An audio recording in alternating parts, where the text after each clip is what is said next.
Yo, what is up guys, and welcome to another Wild Rift video. And I got you guys a Kassadin video. I made it random, I know, but this is like a hidden broken pick. And in today's video I'm going to show you guys exactly how to carry with Kassadin, because there's a way how you have to play the early laning, the mid lane laning, and there is a very important thing about how to play the late game as well. Because you know, you may see people are just hard carrying on Kassadin, but then when you try it, oftentimes when you ult in, you get caught, or you just feel like you're unable to find good opportunities to you know, go in and execute enemies. And let me tell you, Kassadin is a ridiculously powerful champion in the later stages of the game. And if you know what you're doing, you will demolish the enemy. So let me first explain to you guys how to build him. Timestamps in the description to skip to the gameplay. So you start off with a Rod of Ages. This is the exact build you want to follow. I don't want to see any fancy Tear of Goddess starts or anything like that. Just start with the Rod of Ages. Get the Rod of Ages. You should always be able to get this before the first dragon. Even if you die, even if you die once, you're gonna get this item. Just farm. Like, I'm gonna teach you how to farm properly with this champion. You farm, you get the Rod of Ages. Next up, we go for Tear of Goddess. You don't buy boots, you buy Tear of Goddess. After that, you buy boots. And you're gonna buy boots of mana. So, Rod of Ages, Tear of Goddess, boots of mana. Then we finish the Archangel Staff. I tried different combos where I finished Rabadon first. Not worth it. You want to finish the Archangel Staff to get those stacks very fast, the mana stacks, and get that Seraph's Embrace. Seraph's Embrace is a massive power spike. After that, you have two choices. You can either go for the Rabadon's Deathcap or the Crown of the Shattered Queen. Crown of the Shattered Queen allows you to dive a little bit better and be a bit safer, because when you dive in, you have that shield, right? Like, that's the whole point of it. You have that shield for... and even if they proc that shield for 1 second, you're only going to take half damage. But I generally go for Rabadon third, because obviously it gives you insane damage. However, whichever one you go, you're going to go for the ladder after that anyway. So these are going to be your first 4 items always. And our last item is completely situational. Whatever the hell you need, really. Infinity Orb is always a nice addition to the build, just to allow you to one-shot people.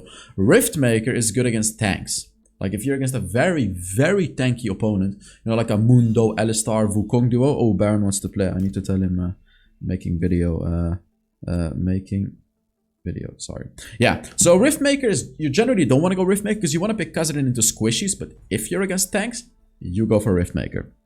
Now for the runes, I've tried countless runes with him, but honestly, this setup is a very weird setup, but I felt like this is the strongest.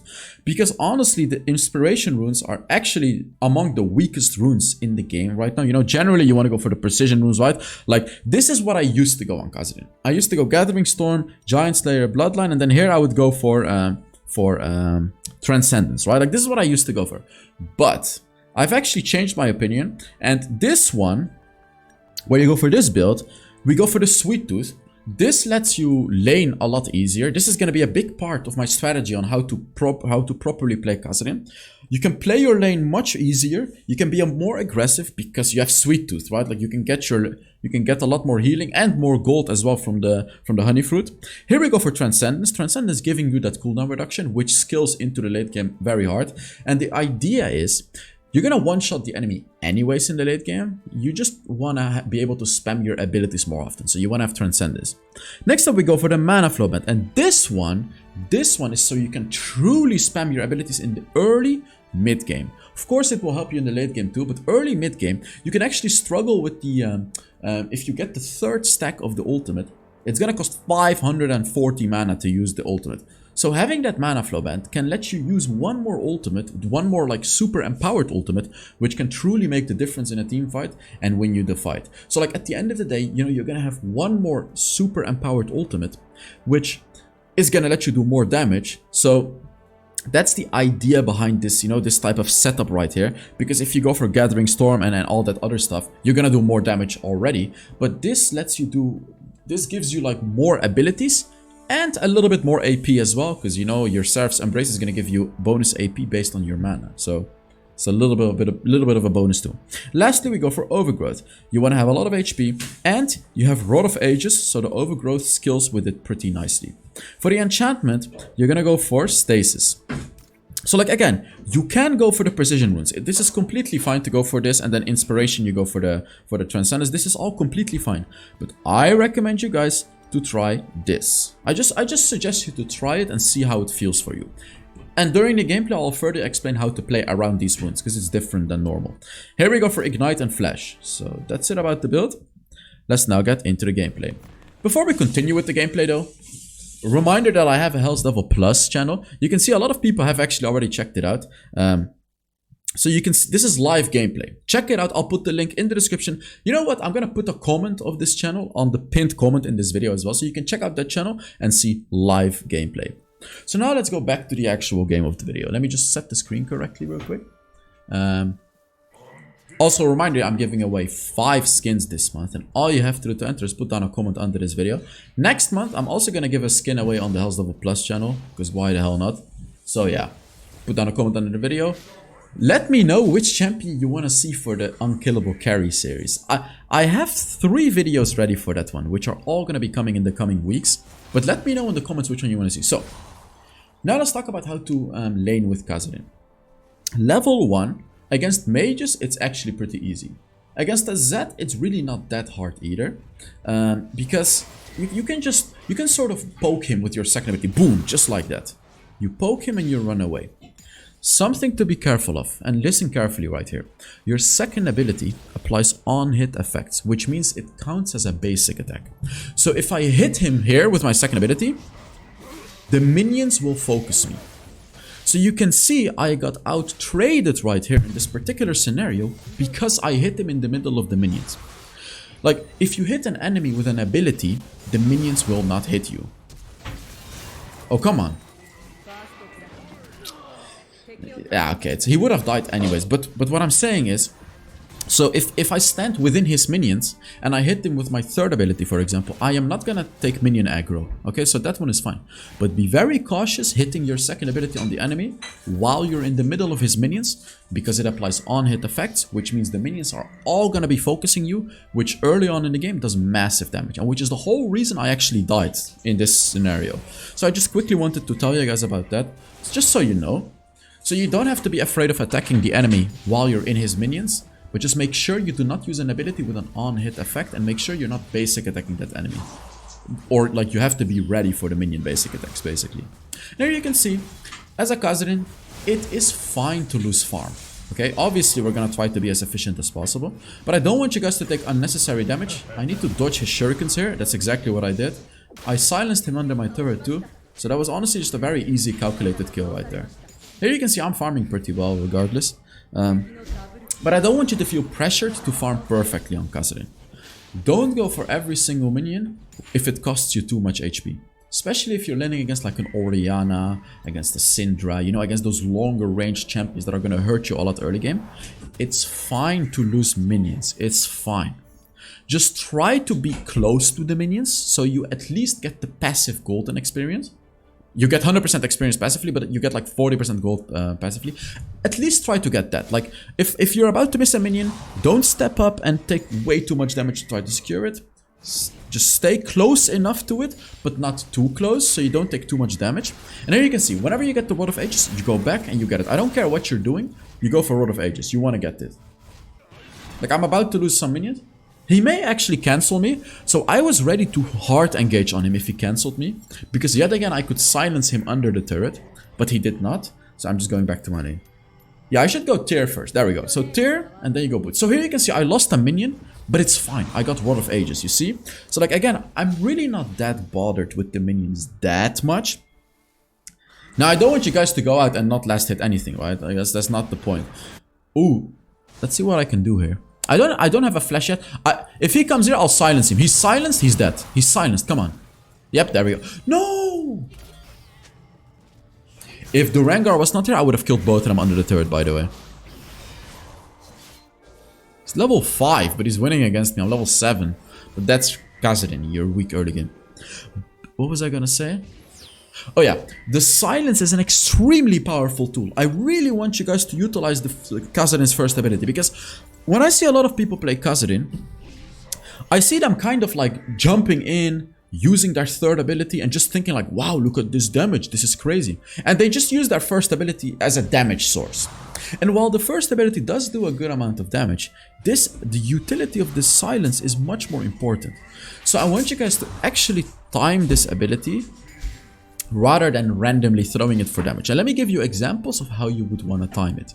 Let's say I'm about to assassinate a kill. I'm not gonna jump on him first. I'm gonna silence him and then I'm gonna jump on him. Because then you have that 1 second window to absolutely one-shot him.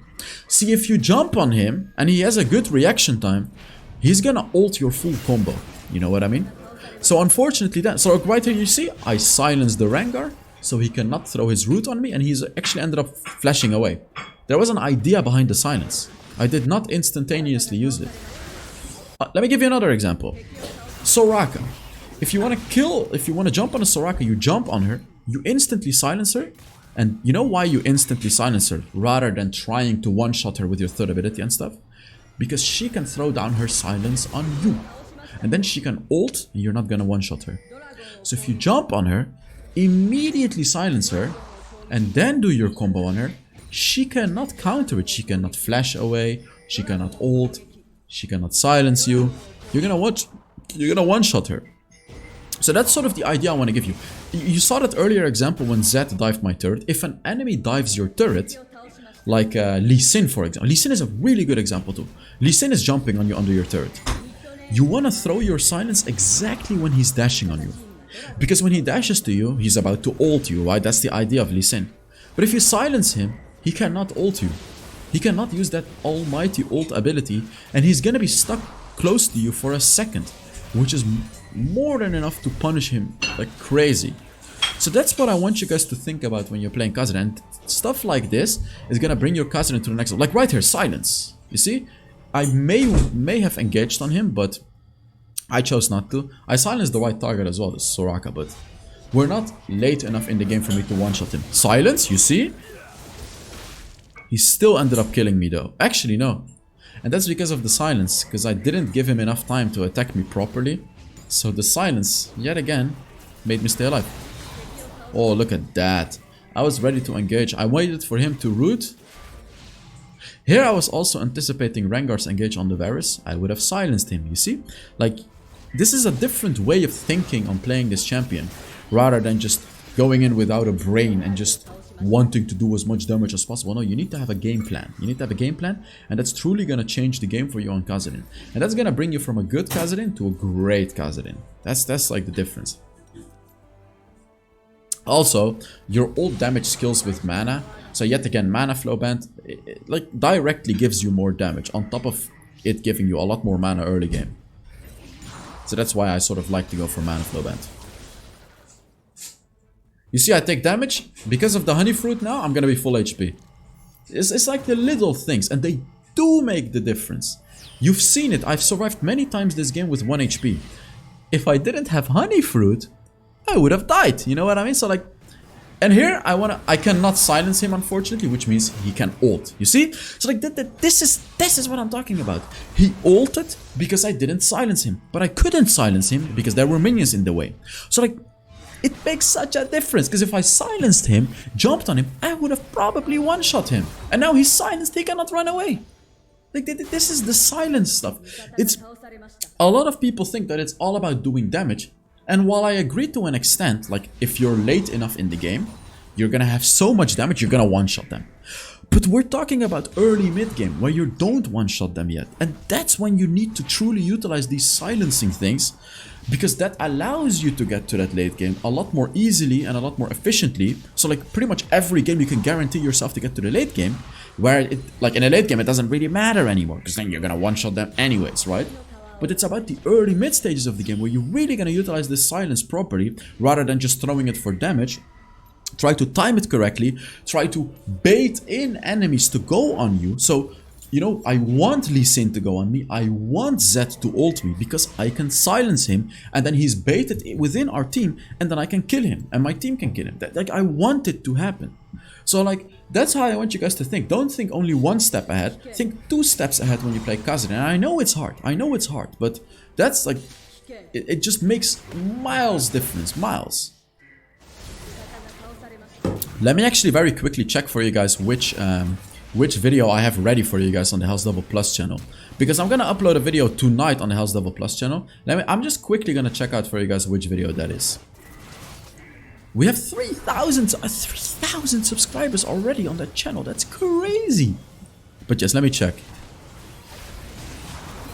It is a misfortune. Ah, I have a misfortune video. Okay, I see. Okay. Alright, so misfortune video is coming out tonight on that channel. Interesting. Okay. I forgot I made a misfortune video. I'm ready. Oh my god, I auto-aimed my third ability and... I mean, even if I aimed it to it, I would have missed. So, to be fair, you can auto-aim your third ability. You really don't have to aim this ability too often. Because whoever you're going on, it just... It goes in like a massive cone. So you hit multiple enemies very easily. And by the way, guys, you know what's also easy? Giving this video a like. But it helps the channel a lot. So if you're enjoying the video, make sure you give it a like. Subscribe. Actually... More than half of you are not subscribed yet. Oh, come on, guys. You know what? I don't get disappointed too often. But when I say that 70% of the people that watch the videos are not subscribed, I screwed up. You see, I wasted my silence. And I nearly... Silence is that. Wait. Honey fruit. Honey fruit. You tell me. Would I have died if I didn't have the sweet tooth? Would I have died or not? That's right. I would have died if I did not have it. And I am telling you, this is the reason why I'm preaching these runes. This is the reason. Like, a lot of people may think they do not make the difference, but I'm asking you, have they made the difference this game? And the answer is yes. They very, very, very much have made the difference. So, like, having more damage doesn't necessarily make it... Oh, I'm gonna silence him probably. There we go. Silence. Instant death. But like this is why I'm preaching these runes, because they absolutely make the difference for a champion like a Kassadin. They absolutely do. Just try it. Try it yourself. Listen to the things I'm saying and try it. And it's gonna be game changing for you. So I have to take this. Kassadin is very slow at taking jungle though, but of course it's still worth it to fully sacrifice all of my mana for the blue buff, right? Because it's a blue buff. You can see Piku playing the tank Varus, by the way. Funny thing, I got the tank Varus idea from him. I said it in the tank Varus video as well, but I'll say it again. I got the idea from him. He's the genius that came to me with that idea. And the Unkillable Carry series started with that video, which is very, very nice.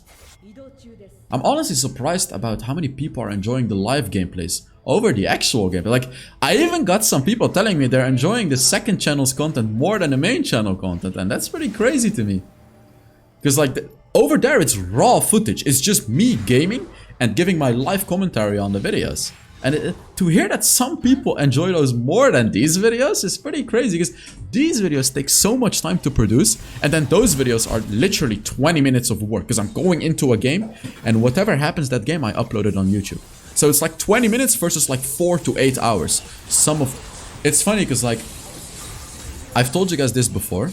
Some of my videos, definitely not all of them because that's impossible, but let me tell you, there are 2 videos on my channel that took me around 30 to 40 to even 50 hours to make. You know which 2 videos those are? My very first Fiora video and my very first Akali video. Literally both of those, each one of them took me like at least 30 hours. And fun thing, I was still trash at both of them. Because those champions were so hard to master for me. But I really wanted to do it. Because I just wanted to challenge myself and make good content for you guys. That was just ridiculous. Besides those 2, which ones took me very long as well? Let me think about it. At some point I tried to make a Rengar video. And I'm gonna be real honest with you guys. I gave up on that because... I don't know, Rengar just really did not work with me. Like, it really did. That's the only champion I haven't mastered. Well, obviously, Talon just came out, so obviously I haven't mastered Talon. But from all the champions in Wild Rift, I swear to God, all the champions I can play, except for Rengar. Yeah, at some point I even learned how to play Aurelia. Like, I thought Aurelia was also impossible for me, but actually the Aurelia video took me like... No, not 30, but like probably like 10 hours to make as well, to play a lot of Aurelia. But I swear, only Rengar. I've played like maybe like 50 games of Rengar and I'm still trash at him. Absolute garbage. It's really funny how like I don't know. Like, maybe I'll give him another try. Maybe I'll actually play him for the live channel so you guys can see how my Rengar is right now. I can end the game here, by the way. I have a stasis, but yeah, that's game over. So, let's take a look at how much damage I did and everything like that. Let's see. It would be very funny if the tank Varus did more damage than me, by the way. That would be very, very funny. Pretty sure he did, though, because of how broken tank Varus is. Again, if you have not checked the tank Varus video yet, it's the video with the green thumbnail on my channel. Make sure you check it out. Yeah, I was the MVP. I deserved, to be honest. He actually did more damage than me. That is so embarrassing. He straight up did more damage than me. That is so stupid. Tank Varus, by the way. He has 4,000 gold less than me, did more damage. Thank you guys so much for watching. Check out the HellsDevil Plus channel yet again. Here it is, HellsDevil Plus. Link in the description or in the pinned comment. Thank you for watching, and I will see. Wait. You all in the next Wild Rift video. Bye bye.